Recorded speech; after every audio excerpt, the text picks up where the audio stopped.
What is going on, guys? In today's video I will show you the complete Season 3 builds tier list in last Epoch. Season 3 Beneath the Ancient Skies brought massive changes with Chapter 10, so featuring things like the new primal hunt system, primordial items, and tons of class reworks. If you're here to speed farm monoliths, melt endgame bosses, or just find a build that fits your playstyle, then I've got you covered, as we will cover the 50 meta builds from worst to best, so you can pick and choose which one is right for you. Also, if you're interested in buying other PC or console games with 50 or 70% discount, then check out Instant Gaming. For example, I want to buy Elden Ring, so we just click on Add to Cart, then click Pay, then input our details and pay. After payment is complete, we will receive activation key, then copy and paste the key in, and it's that simple. So what are you waiting for? Click my link description and check out Instant Gaming for yourself. Starting at the bottom D tier, we have the Harvest Lich. This build has always struggled, and Season 3 unfortunately did not do any favors. Harvest as a skill remains clunky, with poor scaling compared to the other melee options, and while Lich class saw some interesting changes like the tweaks to the ward passives and minion survivability, Harvest itself did not get any rework that it desperately needed. The build can still hit decent numbers if heavily invested into the Lich and the Reaper form sustain, but its clear speed and single target both lag far behind the current meta. Next in the C tier we have the lightning swarmblade druid. Season 3 made some great changes to the shape-shifting overall, but swarmblade still has not found its place. The lightning variant in particular struggles with scaling damage into the endgame, especially when compared to the powerhouse earthquake or the beer builds that were hugely buffed this patch. It can be fun for casual clearing with flashy AoE, but survivability is inconsistent and gear dependent, with primal hunt introducing primordial uniques that boost minions and certain melee skills. The swarmblade didn't really benefit, and for that reason it stays in the C tier. My next pick is the Multishot marksman. Once a solid range clearing build, it's fallen behind due to the changes to the bow scaling, and the rise of the falconer's ballista and the dive bomb setups. Multishot can still cover the screen in arrows, but it burns through mana too quickly, requires heavy investment into the crit chance and attack speed, and doesn't benefit much from the Seasons 3 crafting options. Compared to the Hail of Arrows or the Heartseeker, it simply can't compete in the terms of damage consistency or the boss melting. Up next we have the Torment warlock, who is also in the C tier. Season 3 gave some buffs to the warlock skills, but Torment remains underwhelming. Ketonic Fissure and its spirits can look impressive on paper, but the damage uptime is inconsistent, and the build lacks strong defensive layers. While Warlock got some interesting quality of life changes, the Torment still feels clunky in the monolith farming compared to the faster damage over time casters. Also in the C tier we have the Bleed Falconer. Falconer in general is still strong with the ballista and dive bomb domination, but the Bleed variant just doesn't keep up. The Season 3 changes to the Bleed scaling were minor, and while the Falcon's AI and skills are reliable, it lacks the explosive burst damage that the other Falconer setups provide. It can still work in the endgame if you enjoy a damage over time focused playstyle. Finally, in the C tier we have the infamous Roid mage necromancer. This build focuses on stacking mana and empowering a single chronomancer with the Dread Shade and Infernal Shade. Season 3 did bring buffs to the necromancer's survivability, especially with minions taking less damage from the dangerous abilities, and the build remains extremely gear dependent. Without perfect idols, high mana gear and a strong sustain, it crumbles quickly. While it can pump out impressive single target numbers, it's inconsistent and fragile compared to the stronger summoner setups. Starting off in B tier we have the Marrow shards lich. Season 3 gave lich some love with reworked ward passives and parry sustain, making this build a little more viable. The health cost mechanic is still risky, but with careful management, Marrow shards can pump out solid range damage. It's fun, thematic and a bit stronger than before, but it still lacks the survivability and the damage scaling to push it into the higher tiers. Next we got Smite Void Knight. This build got some indirect buffs with the primordial uniques that can enhance spell casting, but overall Smite remains inconsistent. It can clear maps with chain lightning style Void Smite procs, but compared to Erasing Strike or the Warpath, it feels weaker in boss fights. Still, it's flashy, fun and perfectly fine for mid to late monolith farming. Next in B tier we have the Stygian lich. This one uses Infernal Shade and other necrotic dots to burn enemies down. Season 3 changes to the ward and minion survivability help this build out, but its damage uptime is sometimes lacking. It's not bad, but it doesn't stand out either, which lands it right in the middle of the pack. Up next is the Multishot Smite VK. This hybrid melee caster setup is stylish but clanky. Season 3 changes did not really address its problem, which was namely awkward mana management and reliance on multiple skills to shine. It can deliver decent boss damage if everything lineups well, but it lacks the smooth flow of the top tier builds. Another B tier build is the Forge Weapons Forge Guard. This minion based setup summons little weapon golems to fight for you, and Season 3 actually gave Forge Guard some survivability buffs. However, the scaling is still rough, and without the perfect gear, the minions feel underwhelming in empowering monoliths. It's a cool niche playstyle, but not meta defining. Next is the Heartseeker marksman. Season 3 did not buff it directly, and compared to the ballista or the hail of arrows, it's fallen behind. It still does solid crit base bow damage, but it doesn't synergize with the new primal hunt system, as well as the falconer builds do. It's fine for farming, but not endgame meta. Then we got Multistrike Forge Guard. Similar to the VK version, this build struggles with slow animations and limited AoV. Forge Guard's durability keeps it afloat, but its damage is inconsistent compared to the Sentinel's more explosive setups. Up next in the B tier is the Umbral Blades Falconer. This used to be a top tier build last season, but Season 3 nerfed its scaling and the Shadow Dagger synergies. With Ballista and Dive Bomb Rising, Umbral Blades just does not compete anymore. It can still clear decently and is fun for shadow themed gameplay, but no longer in the S tier. Next up is the Ignite Shield Rush Forge Guard. Season 3 didn't do much for Ignite builds, and Shield Rush remains awkward to scale. The Ignite stacking works, but survivability is low and the clear speed is inconsistent. Next in the B tier we have the Shadow Cascade Bladedancer. This build remains stylish with tons of flashy daggers flying across the screen, but it's fragile and requires a lot of setup compared to the other rogue builds. This new season did not push it forward. Then we got Frostbite Frostclaw Sorcerer. Season 3 did improve some Rune Master and the Sorcerer synergies, but Frostclaw still lags behind Glacier in the terms of cold damage output. It's not bad for leveling or farming, but it doesn't break into the top tier.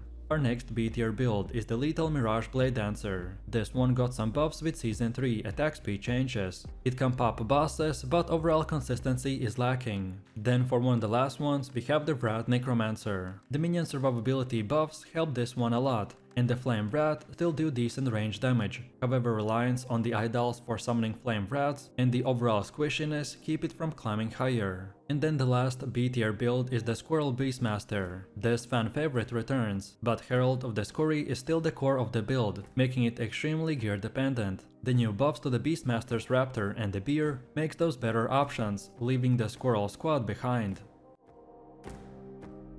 Next, starting off the A tier, we have the Flail Lich. This build received some love thanks to the reworked passives and the ward interactions that make it tankier than before. Flay provides consistent melee damage over time through bleed and necrotic scaling, and the updated ward nodes give Lich much needed survivability. It's not quite at the top of the food chain, but it's a fun melee option for those who enjoy a darker playstyle without relying on minions. It's strong in monoliths, good against bosses, but just a little too fragile compared to the S tier builds. Next in A tier we go the Acid Flask Rogue. This build has always been a sleeper choice, and Season 3 indirectly helped it out by improving scaling options through the primordial item. Acid Flasks provide massive AoV poison coverage, and when paired with a decoy or the smoke bomb, survivability improves drastically. It's still niche, but it feels better this season, and is capable of endgame farming with the right setup. Next up is the Chaos Bolt Lich. This caster build thrives on spamming chaos projectiles that shotgun enemies for huge damage. Season 3 minion survivability buffs don't affect it, but the ward passive changes do, giving chaos bolts more defensive stability. Damage is excellent and the clear speed is strong, but doesn't quite match the insane scaling of the top tier casters, like the Glacier or Tornado.